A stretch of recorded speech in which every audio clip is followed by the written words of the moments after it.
Samantha e mais uma vez vamos conversar sobre os conteúdos de ciências. Na semana passada nós vimos um pouco sobre os biomas brasileiros, mas nós precisamos neste momento rever tudo o que você aprendeu desde o momento que começaram as videoaulas até hoje, para que você possa se preparar para fazer o simuladinho. Mas eu quero que você me diga, será que você se lembra de tudo que nós aprendemos até agora? Será que você sabe quais foram os conteúdos? Pense aí um pouquinho para que a gente possa ver cada um deles. Desde que a professora Milena começou a conversar com você, os conteúdos abordados foram relações entre os seres vivos, e nós vimos muitas relações, 6 relações ao todo. Protocooperação, comensalismo, sociedade, predação, competição e parasitismo. Olha só quanta coisa nós vimos a respeito de um único conteúdo. Outro conteúdo que nós conversamos foi a respeito dos biomas do mundo e do Brasil. Nós enfocamos os biomas do mundo e vimos que no mundo há 7 biomas. Quais são eles? Taiga, tundra, campo, floresta temperada, floresta tropical, deserto e savana. É de cair o queixo mesmo de tantas informações que nós aprendemos durante esse período de quarentena. E eu espero que você, além de estar aprendendo e se divertindo, esteja se cuidando direitinho, ok? Vamos falar de cada um desses assuntos, rever com calma, certo? Se você preferir, você pode pegar o seu material e as suas anotações, ou siga aqui comigo nesse vídeo. A respeito das relações entre os seres vivos, foram todas essas relações que vocês aprenderam com a professora Milena. Se você ainda lembra dessas relações, pause este vídeo e fale aí para você ou para quem está próximo aí na sua casa e a explicação de cada uma dessas relações. Se você não se lembra, não tem problema. Nós vamos falar sobre cada uma delas hoje. Olha só, protocooperação, comencialismo e sociedade são exemplos de relações que nós chamamos de relações harmônicas. O que seriam essas relações harmônicas? São relações em que há benefício entre 2 indivíduos ou entre um indivíduo e o outro não sofre nenhum tipo de consequência. Já predação, competição e parasitismo são chamadas de relações desarmônicas. Desarmônica é o contrário de harmônico. Se no harmônico as espécies, os seres envolvidos se davam bem, ou seja, tinham alguma vantagem e em alguns casos não prejudicava o outro, aqui na relação desarmônica alguém sai prejudicado, alguém sai ferido, alguém sai lesado, enfim. É importante a gente saber claramente a diferença entre esses 2 tipos de relação, harmônica e desarmônica. E também, que tipo de relação é harmônica e desarmônica? Vamos rever cada uma delas para que você possa se preparar. Vamos lá? A primeira relação é a protocooperação. Vamos pensar comigo. Jogos de cooperação são jogos em que todos se beneficiam, não é mesmo? São jogos em que todos têm que participar e contribuir para que eles se deem bem, para que eles ganhem o jogo, enfim. Na protocooperação, um indivíduo ajuda o outro. Isso é incrível e isso é muito positivo porque assim os 2 garantem a sua sobrevivência. Os exemplos que tem no livro são da abelha polinizando a flor, assim como o beija-flor faz. Como e por que isso é chamado de protocooperação? Como que os 2 se beneficiam? Olha só, a abelha, ao buscar o néctar, que vai servir de alimento, ela acaba polinizando, ou seja, fazendo a reprodução da planta. Olha aqui na imagem que a abelha está cheia de pontinhos amarelos. Esses pontinhos amarelos são grãos de pólen. Esses grãos de pólen são importantes para que a planta possa se reproduzir. A mesma coisa acontece com o beija-flor. O beija-flor, ao buscar o néctar lá no fundo da flor, o seu bico acaba ficando cheio de grãos de pólen. Quando ele vai na outra flor, ele deixa o grão de pólen na outra flor. Isso é muito legal, não é? Para a gente visualizar que os dois seres vivos se deem bem, as plantas e o inseto, ou as plantas e o pássaro, nós vamos dar like naquele que se beneficia. No caso da protocooperação, a planta se beneficia assim como a abelha. O mesmo acontece em relação ao beija-flor. A planta que o beija-flor está consumindo leva vantagem e o beija-flor consegue seu alimento.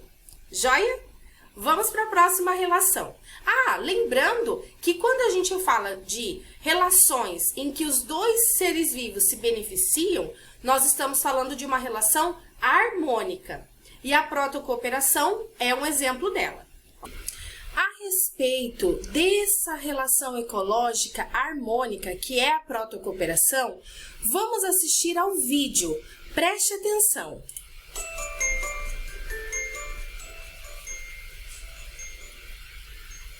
A protocooperação é observada, por exemplo, em algumas espécies de formigas, que criam pulgões protegendo-os e levando-os a locais com alimento em abundância. Em contrapartida, as formigas se alimentam do melado rico em açúcar produzido pelos pulgões. Muitas espécies de peixes de recifes de coral permitem que pequenos camarões limpem os parasitas de sua pele. Dessa forma, os camarões têm acesso a alimento enquanto o peixe fica em boas condições e evita doenças. Olha só que interessante. Além da planta e do inseto, ou a planta e o beija-flor, tem outros exemplos de protocooperação que acontecem na natureza. Legal, não é? Vamos agora para a próxima relação ecológica, que é o comencialismo. Comencialismo também é uma relação harmônica, mas nesse caso, um ser vivo se beneficia sem causar prejuízo ao outro. Um exemplo do livro é a questão do tubarão e da rêmora. O tubarão, ele devora o seu alimento e os restos acabam caindo. E tem sempre um peixinho chamado rêmora que fica próximo a esse tubarão. Para que ele faz isso? Quando o tubarão está se alimentando, a rêmora se aproveita dos restos. Ou seja, ela se beneficia sem causar qualquer tipo de benefício para o tubarão. Para o tubarão, então, não importa. É como se a rêmora não existisse, ok? Outro exemplo muito bacana é em relação às bromélias. As bromélias são plantas chamadas de epífitas, porque elas usam as outras plantas como abrigo, mas elas não causam nenhum tipo de prejuízo. Então é muito legal. A bromélia usa a planta como suporte, mas não causa qualquer tipo de prejuízo para as árvores. Nesse caso, a gente vai sinalizar com o joinha o ser vivo que se beneficia. O outro a gente não vai marcar nada, porque ele não sofre consequências. No caso aqui do tubarão e da rêmora, quem se beneficia é a rêmora. Olha aqui que pequenininho. E olha só que legal, a rêmora tem 35 centímetros, mais ou menos o tamanho da régua que você usa na escola. E o tubarão tem 7 metros. Olha só a diferença de tamanho. E aqui, nesse caso, entre a bromélia e a árvore, quem se beneficia é a bromélia.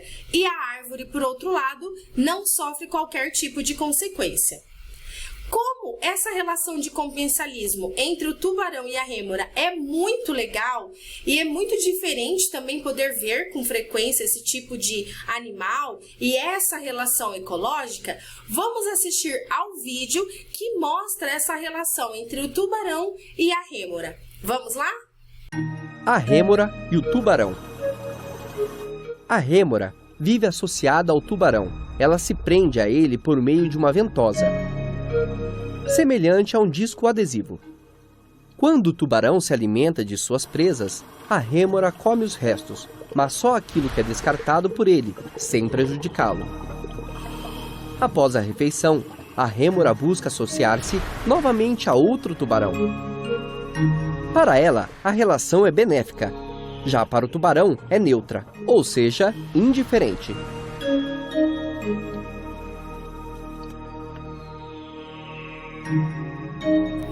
Espero que você tenha gostado desse vídeo, que eu acho muito legal. Vamos agora para a próxima relação ecológica harmônica, que é a sociedade. A sociedade é um exemplo de relação harmônica porque todos os seres envolvidos se beneficiam. Na nossa sociedade, como seres humanos, também deveria ser assim, um ajudar ao outro para que todos fossem beneficiados. Mas na natureza isso funciona muito melhor. O exemplo que nós temos é o dos cupins e das formigas. Nessa sociedade, todos se ajudam e cada um tem uma função específica ali onde vive. Por exemplo, quando a gente pensa no formigueiro, tem as formigas que vão sair em busca de alimento, tem a formiga que vai ficar responsável para cuidar dos filhotes. A mesma coisa acontece em relação aos cupins. Nessas relações, a gente tem que lembrar que trata-se de seres vivos da mesma espécie, é uma relação só entre os cupins ou só entre as formigas e, claro, né, todos esses seres vivos se beneficiam. Os cupins conseguem se manter vivos porque estão no grupo, assim como a formiga, ok? Agora a gente vai começar a conversar sobre as relações ecológicas desarmônicas. O primeiro exemplo é a predação. Predação, a gente sabe o que é. Então, o predador é aquele que vai caçar, vai buscar a sua presa. O exemplo que nós temos aqui está o passarinho se alimentando da sua presa, que é um inseto, e aqui a ariranha, que se alimenta de peixe. Nessas relações, um ser vivo se beneficia, que é o predador, e a presa se dá mal, porque ela morre. Mas isso faz parte do ciclo da vida, do ciclo da cadeia alimentar. Como a gente vinha fazendo, quem se beneficia nós vamos dar like, que é o caso ali do passarinho. Nessa relação ecológica, quem se beneficia, nós vamos dar um like. Olha só, o inseto sofreu consequências ruins. Ali no caso da ariranha, a mesma coisa. Ela se beneficia porque consegue o seu alimento. Por outro lado, o peixe morre, então ele sofre consequências muito ruins. Essa relação, ela é desarmônica, porque um é favorecido e o outro não. Então não fica equilibrado. Por isso é chamado de desarmônica. Outra relação desarmônica é a competição. Porque na competição, um ser vivo se destaca em prol do outro. Alguém vai perder na competição. No exemplo aqui, na mata, tem plantas altas e plantas menores. As plantas, elas disputam entre si, elas competem por luz, por água no solo, e tudo isso vai fazer com que um ser vivo consiga se desenvolver e o outro não. Olha só o que aconteceu. Eu fiz uma atividade, eu plantei um pezinho de feijão. Aqui eu coloquei 3 grãos de feijão. Um conseguiu se destacar, ó, cresceu bastante. Lá no fundo tem outro que está tentando se desenvolver. E tem um grão que não conseguiu fazer isso. Por quê? Esse aqui que se destacou competiu com os outros e se deu melhor em relação aos demais. A competição, ela acontece dessa maneira. Acontece também entre os animais. O exemplo que o livro apresenta são as hienas com os arbustres. O que acontece? Quando sobra algum tipo de animal, algum tipo de carcaça, essas aves disputam com as hienas para ver quem vai conseguir comer mais. Nessa disputa, alguém vai sair em prejuízo, porque na competição, um se beneficia e o outro não. Por isso, a gente sempre vai lembrar que competição é uma relação desarmônica, ok? A próxima relação ecológica, também desarmônica, é o parasitismo. No parasitismo, um ser vivo suga nutrientes do outro, seja por meio do sangue ou seja no intestino, enfim. No parasitismo, um ser se aproveita do outro, de maneira que, de acordo com o exemplo do livro em que o carrapato é parasita do cachorro, o carrapato se beneficia porque ele consegue seus nutrientes. Por outro lado, o cachorro ou outro pet sofre consequências. Muitas vezes pode ter doenças, sofrer desnutrição. Por isso que o parasitismo também é um exemplo de relação desarmônica, porque o parasita se beneficia e o seu hospedeiro sofre consequências ruins. Ok? Vamos fazer algumas atividades para verificar o que nós aprendemos até agora. Lá na página 32 do seu livro, se você tiver, você pode abrir para que a gente possa corrigir juntos.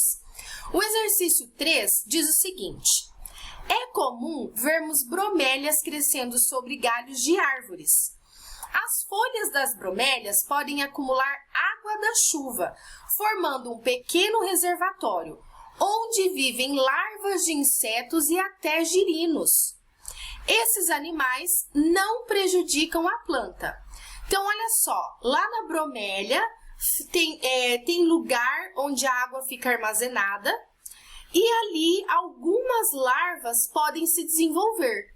E essas larvas não vão prejudicar a planta. Sobre a relação descrita anteriormente, complete a frase a seguir. Então, primeiro, a gente tem que pensar numa relação ecológica em que as larvas se beneficiam e a planta não altera em nada. Que relação que é essa? Você sabe? Vamos ler a dica. A relação entre a bromélia e a árvore, assim como a relação entre a larva de insetos e a bromélia, é chamada de a relação em que um ser vivo se beneficia sem prejudicar o outro. É uma relação chamada de comensalismo, ok?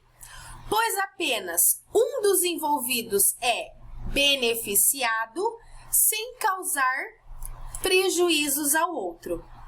Olha só, que legal! A bromélia fica na árvore sem prejudicá-la e, ao mesmo tempo, alguns seres vivos se desenvolvem ali na bromélia também sem causar consequências ruins para essa planta, ok? Mais uma questão. Na página 35 do seu livro, questão número 1. Os anus são aves que costumam se alimentar de carrapatos que ficam na pele de animais como a capivara. Olha só aqui, o passarinho, o anu, está se alimentando de carrapatos que sugam nutrientes da capivara. Vamos para a pergunta, letra A. Quais dos seres são beneficiados nessa relação? Quem se beneficia nessa relação do anu em relação à capivara? O que você acha? Nessa relação, o anu e a capivara são beneficiados. Olha lá, o anu e a capivara.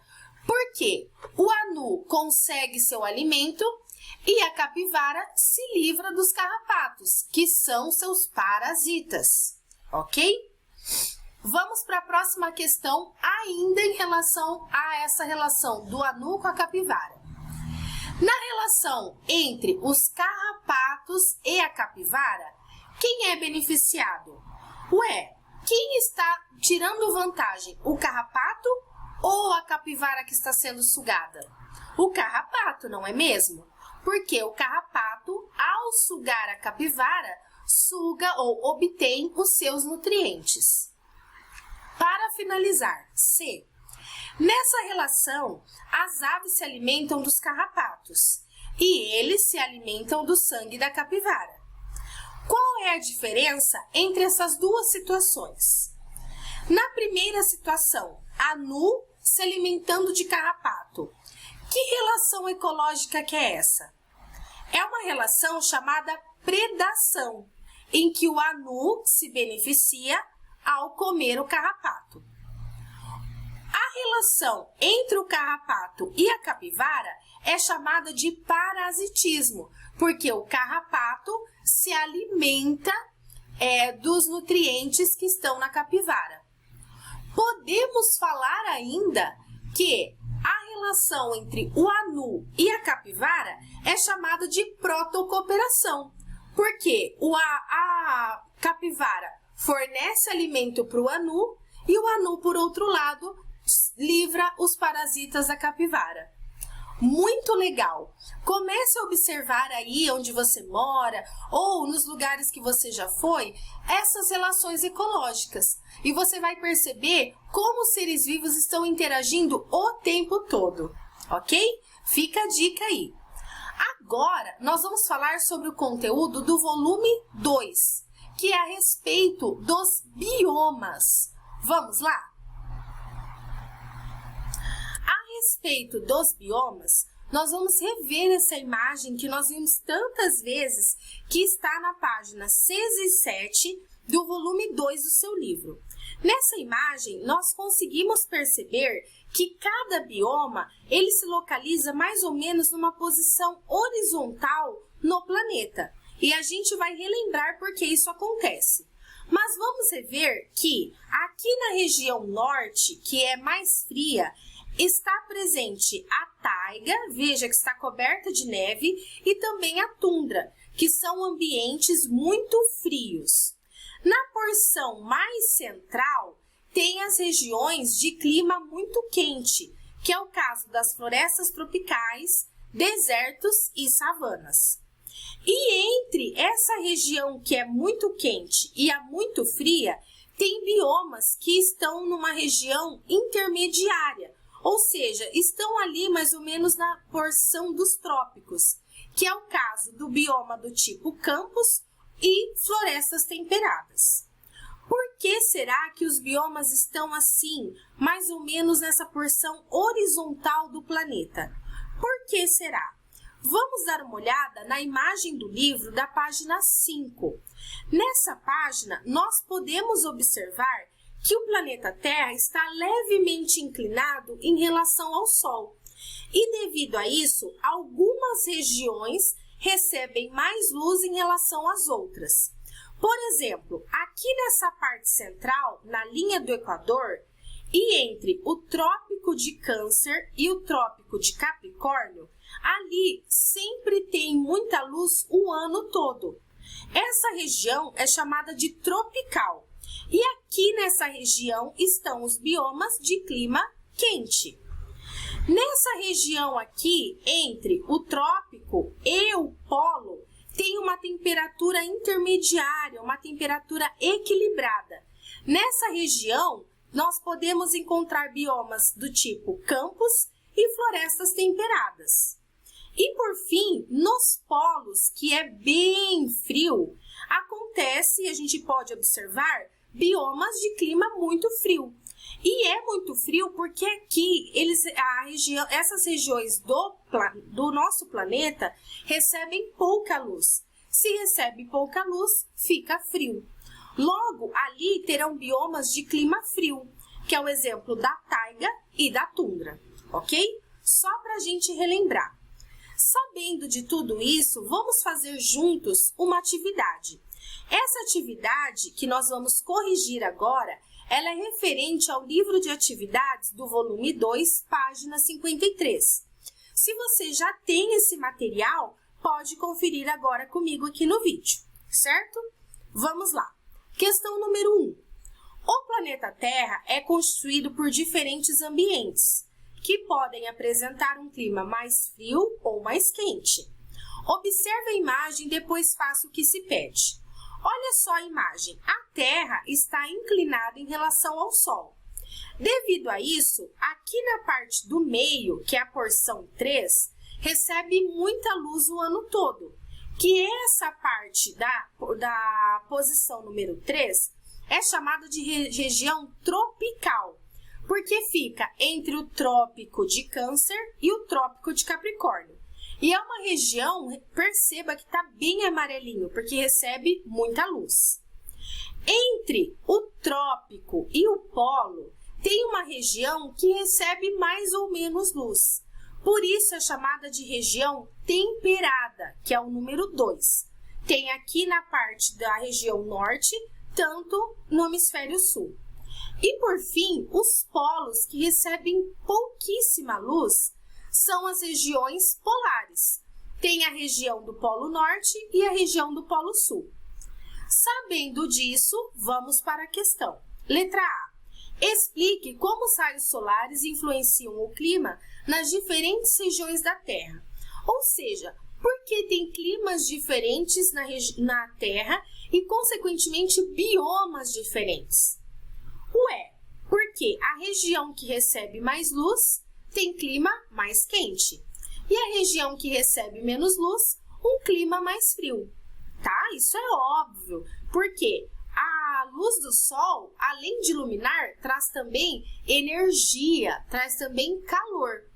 Se é uma região que recebe bastante luz do sol, tem bastante calor. Outras regiões com pouca luz, mais frio, ok? Vamos agora para a letra B. Observe novamente a imagem anterior e perceba que cada uma das regiões climáticas da Terra foi identificada com uma cor. Essas cores são região polar, azul, região temperada, o amarelo, e a região tropical, um rosinha, meio salmão. Depois, analise as imagens de alguns seres vivos e pinte os círculos referentes a cada um deles com a cor correspondente à região em que habitam. Então, vamos lá. Essa primeira imagem que tem a foca aí com muito gelo. Que região você acha que ela está? Região polar, temperada ou tropical?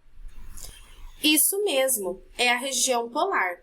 E por isso, nós vamos pintar aqui embaixo essa circunferência com a cor azul, referente a essa legenda. Vamos olhar a segunda imagem. Essa imagem aqui, observe a presença de cactos. Isso indica que é um ambiente muito seco, consequentemente, muito quente. Dessas três regiões aqui, polar, temperada e tropical, qual é a mais quente de todas? A região que recebe muita luz o ano todo. É a região tropical. Essa região tropical que fica ali entre a linha do Equador é a região que recebe luz o ano todo. Por isso aqui nós pintamos com a legenda, uma cor meio salmão, meio laranja, para indicar a região tropical. Agora nós vamos falar dessa região com coníferas. Olha só, nós vimos que essa região aqui de coníferas faz parte de uma vegetação que geralmente recebe pouca luz, muitas vezes chega a ter neve e por isso essas coníferas ajudam a escoar essa neve que fica nelas.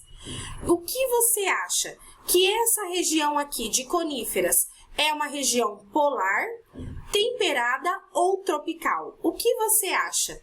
Você lembra? Essa região de coníferas, ela é uma região temperada, porque ela é fria, mas não chega a ser polar. E por fim, aqui, ó, essa região, perceba que tem a presença de urso. Se tem urso, é muito frio, mas não é tão frio como os polos. Logo, aqui é uma região uma região temperada, ok? Provavelmente pode ser até mesmo a floresta temperada, ok? Bom, assim nós finalizamos essa revisão. Espero que você faça o simuladinho com bastante tranquilidade. E para você rever ainda mais esses conteúdos, a minha sugestão é que você crie um jogo com todas as informações para você retomar os conteúdos. Você pode adaptar um jogo, por exemplo, fazer um super trunfo ou um dominó, um jogo de mímica, enfim. Use sua criatividade para se divertir com a sua família, ok? Te vejo na próxima semana. Até lá!